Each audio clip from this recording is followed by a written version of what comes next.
We did our most overrated 2022 teams. This isn't of all time, and you had go ahead and go through your list, BGB. I'll let you narrate your own story. Okay, so I'll start at 5. I've got my Oklahoma Sooners. Obviously, I mean, they're overrated. They're preseason top 10, but I didn't have them as high as probably most people do because with Dylan Gabriel, I think they're still a decent team. Just without him, they're terrible. Number 4, I've got at Michigan State. This is probably some of my fault with kind of overhyping them over the offseason. But, man, their secondary is still as bad as it was last year. They can't run the football. They miss Kenneth Walker, so I've got him at 4. Miami at 3.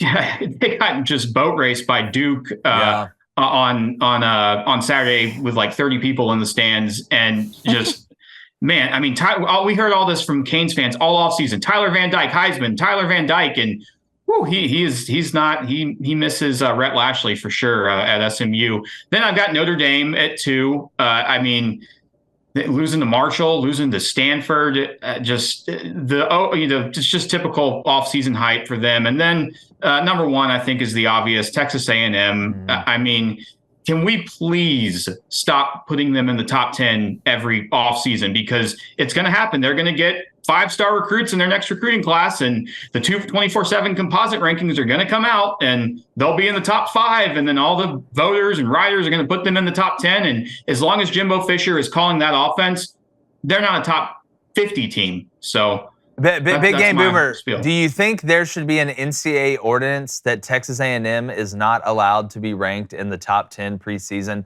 for at least 25 years?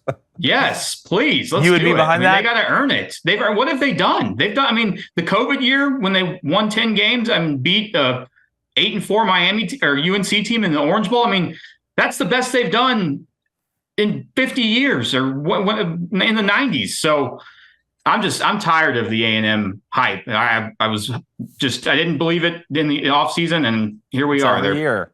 Yeah, no, and I do want to say this. You're right. That is the most successful year they've had in a while, but COVID did. I'm not one that espouses to it was a COVID year, so it doesn't count. COVID hit everybody, so I do give them credit for that. But BGB, you are right. No championships, really. I mean, what is there in the trophy case other than just a picture of some girl named Hope? I mean, Johnny that's all it Manziel is. winning the Heisman, I guess. Yeah, I mean, I'm talking about like team awards. Again,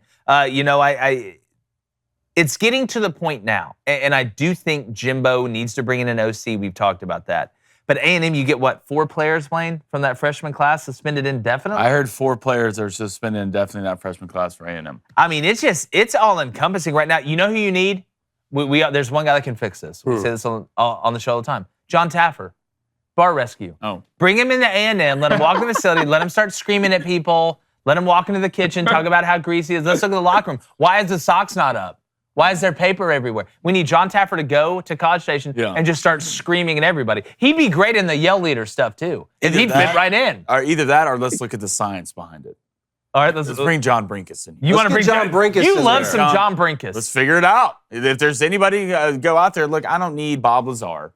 All right, I don't need Thomas Edison. Let's just bring John Brinkus in here, really break down the science and stats behind it, and then let's go from there. We can do that right now. Yeah, I don't think that's crazy. We love Johnny B. All right, let's bring up ours. Number 1, Texas A&M. Surprise, surprise, surprise. Number 2, Notre Dame. Look, did we expect Notre Dame to go undefeated or Marcus Freeman to win double-digit games in his first year? We didn't. We looked at their schedule and said, I don't believe in it. I just don't believe in Notre Dame. We didn't expect them to lose to Marshall.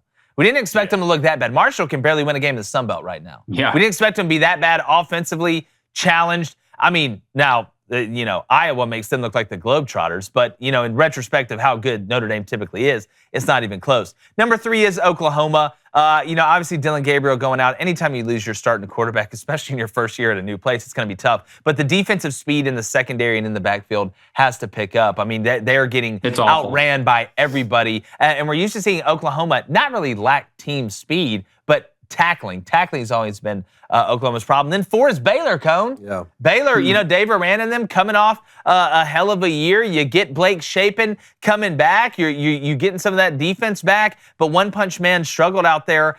They've had a tough year this year, but they'll be fine. Preseason 10. Preseason, yeah, top 10. And then Miami, number 5. They just absolutely fallen off a cliff. But Mario's going to right that ship. You look at the offensive linemen they have committed. They got 2 of the top tackles in the country. Give him a little bit of time at Miami. He'll get the players in there. They've just got to be able to get over that Clemson hump eventually once they do get the guys. Hello, YouTubers. Appreciate you guys checking it out. We're bringing the content every day, so make sure you hit that like button, hit that subscribe button, and if you want to, ring that bell like Quasimodo so those notifications come on. Catch you soon.